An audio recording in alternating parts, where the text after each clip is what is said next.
You can start. Okay, we're at Rocket Sound with Chase Coy. For people who may not know about you, tell us a little about yourself. My name is Chase Coy, and I will be 20 in a couple days now. And I make acoustic music, and I come from Greenwood, Indiana. Okay, what is a typical day in the life of Chase Coy? Well, when I'm on tour and stuff, it's all pretty busy. We get up in the morning and hop in the van, basically drive, get to the venue, and then we're busy doing music stuff from then until the end of the night. We go back to the hotel and we sleep. But when I'm at home, generally I sleep until noon, play some video games, Don't we all? eat some food, and then go back to sleep. So, yeah. Okay, you said this wasn't your first visit to Nashville, and you like it here? Yeah, no, I love Nashville. I'm a huge fan of Nashville. I really want to live here someday. So. How long have you been touring? I guess I went on my first tour almost 2 years ago. It was 2 summers back in the summer of 2009. Is that right? Is it 2011 next year? Yeah. Yes. In the summer of 2009 was my first tour. So I've been touring for a while, but it's been pretty sporadic, just a Every little now bit of and touring, and then not a lot of touring, and then a little bit of touring here, and then a long space again. But hopefully this coming year I'll be touring a lot more. I've got a new agent, and I'm trying to get some more tours set up. Has anything surprised you about traveling and touring and stuff that you weren't thinking about before you started? It's pretty cool just basically being able to go places I've never been before and have kids show up and know the music and stuff. It's pretty weird just going somewhere where you've never been before and you don't really know how it's gonna go, and then a bunch of kids will show up or whatever. So that's been surprising a couple times, where I thought we were kind of just out in the middle of nowhere, but Right. it ended up being a bunch of people. And then basically just I like traveling around and seeing different scenery in different places and parts of the country that I thought were one way, but they actually have all sorts of stuff going on there or whatever.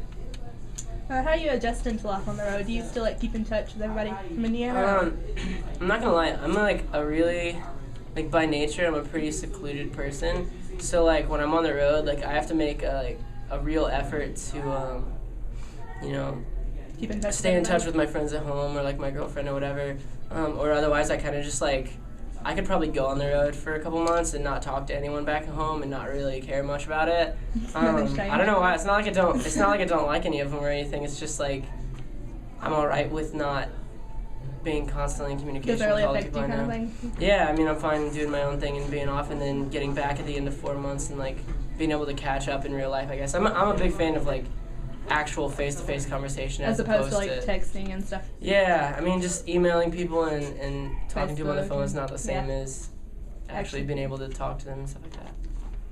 So it's kind of cliche, but what bands have influenced your music?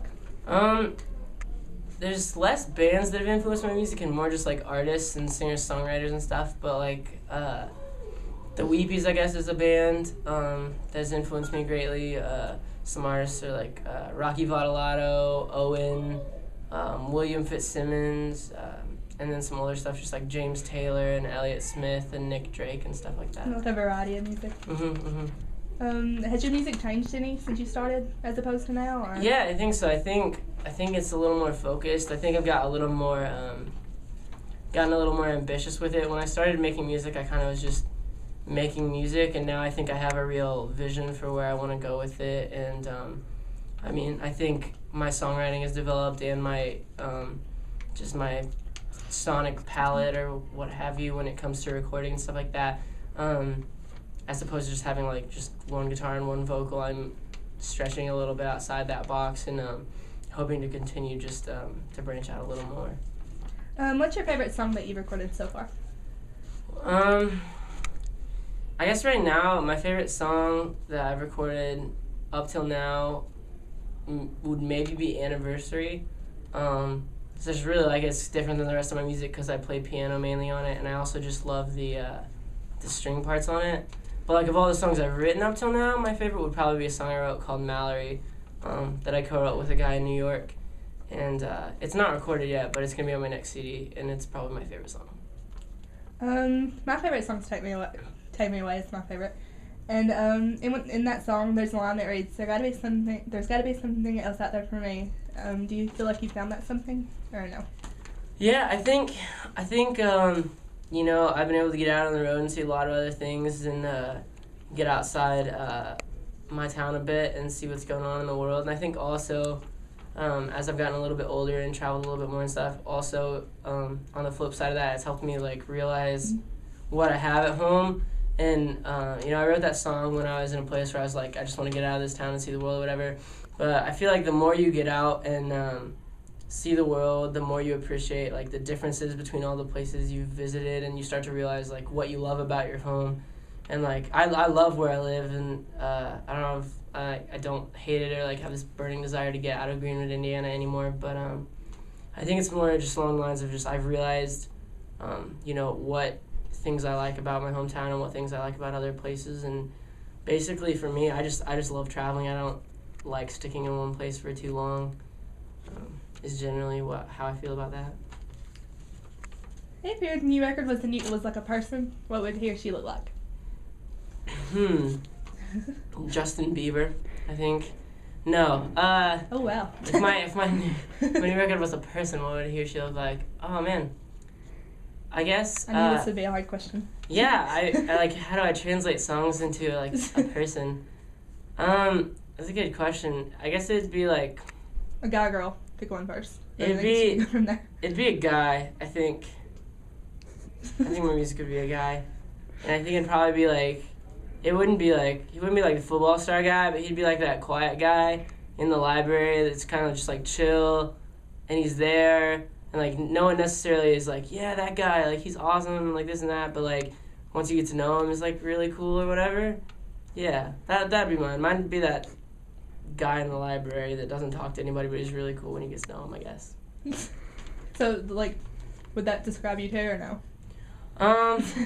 No, I mean, I'm pretty, when I'm around people, I'm pretty outgoing and stuff, and I'm not that cool once you get to know me, so, you know. You're not supposed to lie to us now. Yeah, no, well, it's not a lie. No, I mean, I share what I share with the music, and beyond that, there's not a whole lot of interesting stuff. I try to keep my life generally drama-free, and so it's a pretty boring life, but that's okay. I find, you know, the small things or whatever to write about and muse upon and that sort of thing.